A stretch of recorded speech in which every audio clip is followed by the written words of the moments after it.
বন্ধুরা আজ বানাবো কাবলি ছোলা। তার জন্য আমি ছোলাটাকে ভিজিয়ে দিয়েছি।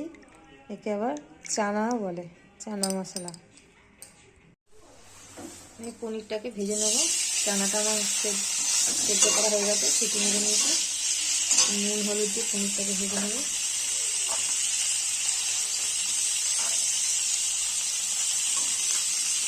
নুন দিলাম, এবার হলুদ দেবো, দিয়ে আমি খুব ভাজবো না পনিরটাকে, অল্প ভাজবো। ফোড়ন দিয়ে নেবো, শুকনো লঙ্কা, তেজপাতা, গোটা জিরে এটাকে ফোড়ন দিয়ে নেবো। আমি ওটাতে পেঁয়াজ দিয়ে দেবো। পেঁয়াজটা একটু ভাজা হয়ে গেল, পেঁয়াজটা আমার ভাজা হয়ে গেছে।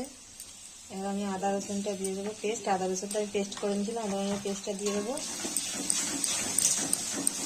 টমেটোর পেস্টটা দিয়ে দেবো।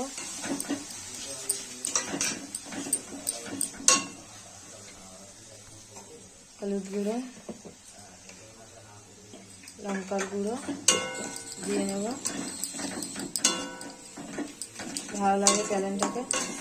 মশলাটা কষা হয়ে গেছে, এবার আমি চানাটাকে দিয়ে দেব। আমি একটু আলু দিয়েছি, কারণ আমরা আলু খাই, তাই জন্যে যার পছন্দ আলু দেবেন, যাদের পছন্দ না আলু দেবেন না। আমি এটাকে করে নেব। এটা ফুটে গেলে আমি পনিরটা দিয়ে নেব।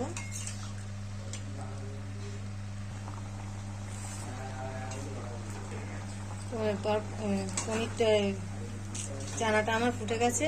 আমি এবার পনিরটা দিয়ে ফুটিয়ে নেব।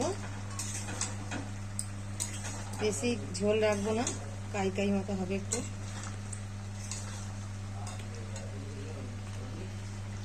দেখুন আমি গরম মশলা দিয়ে নিয়েছি। আমার চানা পনিরটা রেডি হয়ে গেছে। ঝোলটা আরও টেনে যাবে। এবার লাগিয়ে নেবো, হয়ে গেছে। গরম মশলা দিয়েছি, আর একটু ধনে পাতাও দিয়ে দিলাম। এটাকে নিয়ে নেব।